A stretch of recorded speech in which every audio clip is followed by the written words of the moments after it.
All right, hey, what's up, everybody? Mike Lindsley back with you here from the Phoenix Sports Restaurant as we get set for this Saturday. You got to come join me right here where I'm sitting. It's right next to the OTB. We're going to have an awesome event. It's going to be an ML Sports Platter appearance here at the Phoenix Sports Restaurant. We are going to give you all-you-can-eat cheese pizza. We're going to give you prizes and swag. And in addition to that, we're going to have $2 can specials and a lot of other cool stuff going on as well. So hopefully you can make it out. We're going to watch the Breeders' Cup at night. Before that, we're going to watch all the college football, really good games, Penn State, Michigan, and of course Bama and LSU, and of course Syracuse kicks off at noon.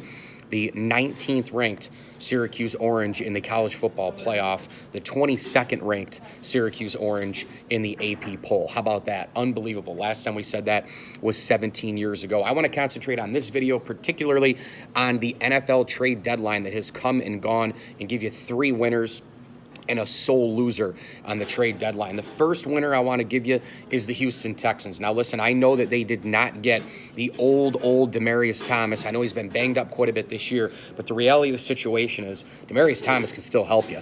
And this is an offense where he doesn't have to go and be the main guy. That main guy is DeAndre Hopkins. That main guy throwing the football is Deshaun Watson. They've got a terrific running back in terms of gaining ground as well. They just need Demaryius Thomas to be kind of a possession-type guy, enhance the red zone opportunities and all the rest, and they'll be fine. I can't remember a time, and Peter King said this in his podcast that I listened to this morning, can't really remember a time when NFL teams were so willing to give up third-round picks for guys who are just kind of add-ons to the roster. I can't really remember that, considering how much the NFL draft is influencing, team success. So when you look at it from that standpoint, you look at it from what Demaryius Thomas can do for the Houston Texans, an active, awesome offense already. Deshaun Watson just threw 5 touchdowns this past Thursday night against the Miami Dolphins. I think he's going to help them an awful lot. And by the way, here's an unbelievable stat that I saw this morning. 4 wide receivers since 2013 have 6,000 reception yards and 40 touchdowns or more. You know who those 4 guys are?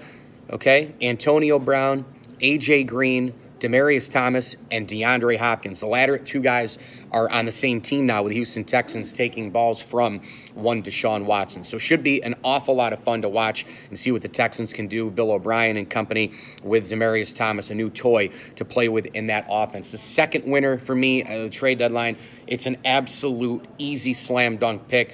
And that would, of course, be the Philadelphia Eagles. They needed another down-the-field stretch-em weapon and a guy who can go over the middle, gain the tough yards, get some first downs, because they don't have the ground game that they had last year. I'm not saying that the ground game is, the end-all, be-all here, of course, because it's not. It's actually the last-all, be-all in the NFL these days, because they're slinging it and winging it all over the place. But remember, they had a nice complement at least. I mean, they were throwing the ball all over the place. There were some trick plays, but then they go right back to the ground and hit it with Jay Ajayi, who they picked up from the Dolphins. Ajayi now is out for the year. We'll see what happens with this Eagles offense, but my goodness, adding Golden Tate to this offense is an absolute no-brainer. We're talking about a guy who has been so effective, and he's been so productive and healthy, and a guy who in the history of football has put together some unbelievable numbers, streaks, touchdown receptions, catches in general, and it's just been a great target for Matt Stafford. So I would say that the Eagles are a winner. And my third winner, I would probably give you the Washington Redskins. I mean, I like the fact that they beefed up the defense a little bit. This Redskin team, to me, is one of the top couple surprises in the NFL this year. When you take a look at the record, you take a look at the fact that they're leading the NFC East right now. I still think it's Philly's division to lose. I think 10-6 might even get it. 9-7, 10-6 might get it done. I still think the Eagles are going to play some solid football the rest of the way. They will not win the Super Bowl again, but I think they'll still win the division. But Washington seems to be in a very comfortable, good spot right now with Alex Smith at quarterback. They've got obviously some major renaissance production from Adrian Peterson, who continues to blow my mind, running 100-yard games and all the rest. He did it again this past Sunday.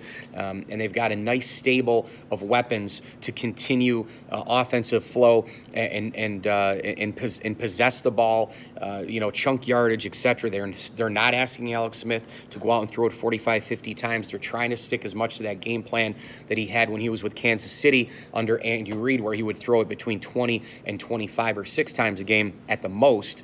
Alex Smith right now having a pretty solid year. Peterson's playing great. The defense can hit you in the mouth. They're a lot faster than you think. And now they've added a guy who's an opportunistic secondary man, and Clinton Dix, a guy who can absolutely through the roof play amazing coverage work. He's a guy who sneaks up. He's a ball hawk. He's a good tackler. So I love this move for the Washington Redskins. My sole loser in the trade deadline, it's just so easy to keep ripping on the Buffalo Bills. But why am I ripping the Bills when they didn't make any trades? Well, I'm ripping the Bills because they don't have good enough players for any team to call Brandon Beane and go, man, I really need that guy for a game-changing opportunity. I really need this guy for a game-changing opportunity. Calvin Benjamin's a waste of time. Charles Clay's a waste of time. LaShawn McCoy would have been the guy, to me, that would have been attractive to some teams. A team like the Pittsburgh Steelers. Maybe you try to get a running back if you're the Philadelphia Eagles. Maybe you try to get another explosive weapon if you are, the Chicago Bears. I know that they have Cohen. I know that they have some other folks there, but still another weapon, more depth, you name it. It's just a question of how much do you really want to give up for him.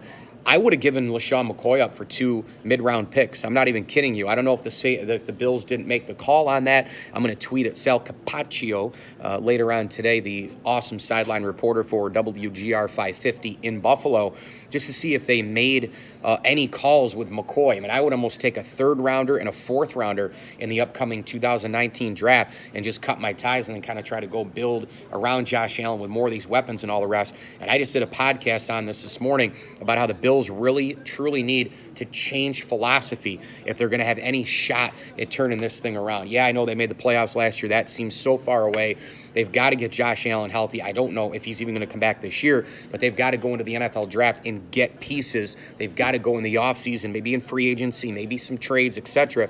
And they've got to trade and go get guys, bring them in, surround Josh Allen with some players. They're going to have Marcus Murphy and Chris Ivory on the roster for a little bit, so maybe you play with a hybrid situation there, or a two-man situation, I should say, with those running backs. And LaShawn McCoy, how much gas does he still have left in the tank? I don't know, because the Bills' offensive line is so bad that you just can't get him going. So those are my winners and my sole loser, the Bills, for the trade deadline. I thought the Texans, the Eagles, and the Redskins filled needs very, very nicely. We'll see if those 3 teams can make the postseason.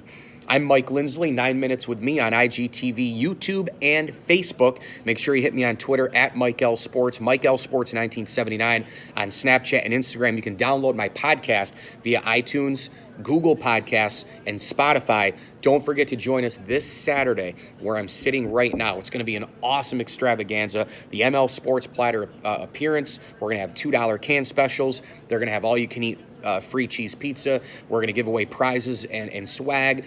And, of course, when you're here, we're going to watch the Syracuse-Wake Forest game at noon. We're going to watch the terrific college football the rest of the day with the likes of Penn State, Michigan, Alabama, LSU, and then we'll cap it off with the Breeders' Cup at night. So come join me for the Phoenix Sports Restaurant on Saturday from noon until about 7 o'clock-ish. And also don't forget to come here for lunch, to come here for dinner. Their wings are delicious. They have all-you-can-eat specials during the week as well on steak, spaghetti and meatballs, and boneless wings. Thanks again for watching. 9 Minutes with Mike Lindsley here from the Phoenix Sports Restaurant. As I always tell you,